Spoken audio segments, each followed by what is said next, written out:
بصرہ میں حضرت رابعہ بصری رحمۃ اللہ کے حسن و جمال کی دھوم مچی ہوئی تھی، مگر جوانی کے شب روز انہوں نے عہد الہی میں گزار دیے۔ آپ رحمۃ اللہ کے چہرے پر پاکیزگی کا ایسا نقاب تھا کہ دیکھنے والوں کی نگاہیں خود بخود جھک جاتی تھیں۔ اسی زمانے میں ایک نوجوان نے ان کو ایک قبرستان میں رات کے وقت چاند کی طرح چمکتے ہوئے دیکھا۔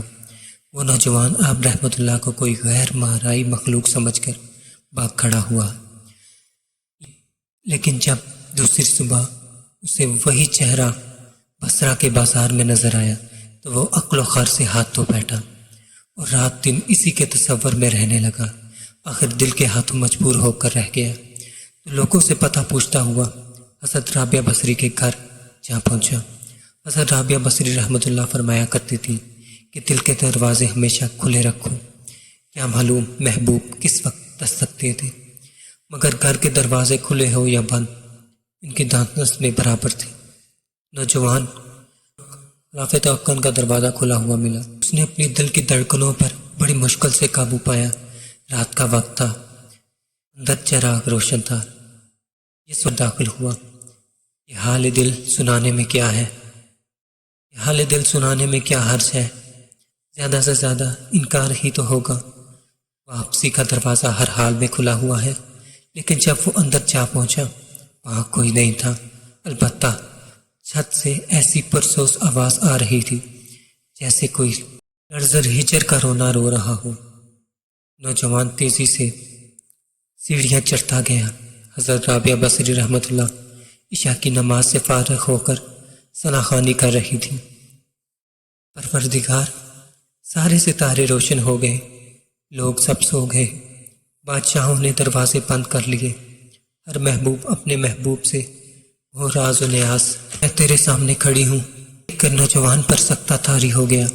اس اثنا میں رابعہ بصری رحمۃ اللہ نے پیچھے پلٹ کر ایسی نظروں سے دیکھا کہ اس کی زبان گنگی ہو گئی۔ حضرت رابعہ بصری رحمۃ اللہ نے اس کے قریب آ کر پوچھا، کیا تم مجھ سے شادی کی درخواست کرنے آئے ہو؟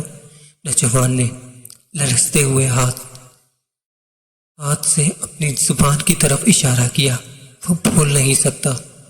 حضرت رابعہ بصری رحمۃ اللہ نے فرمایا کہ اس سے پہلے کہ زبان کی طرح دل بھی چپ ہو جائے تو جس راستے سے آیا ہے اسی راستے سے لوٹ جا۔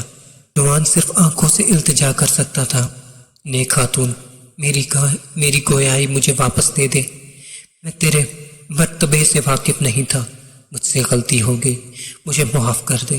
لا علمی ہمیشہ قابل معافی ہوتی ہے۔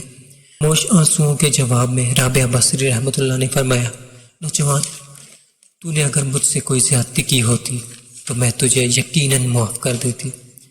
میں نے خود کو بہت پہلے اپنے آپ کو اللہ کے حوالے کر دیا تھا، اب یہ معاملہ تیرے اور اللہ کے درمیان ہے، معافی مانگتا ہے تو اس سے مانگ اور سچے دل سے توبہ کرنے کا ارادہ کر لے تو شاید تیری توبہ کی خاطر تیری زبان کھل جائے۔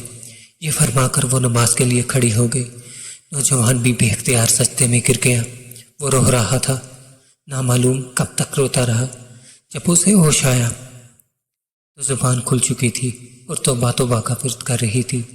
بصرہ کے بازاروں میں سارا سال تک ایک منکوب گرمی چارے اور برسات سے بے نیاز سو کر دیوانہ وار توبہ کے نعرے لگاتا رہا۔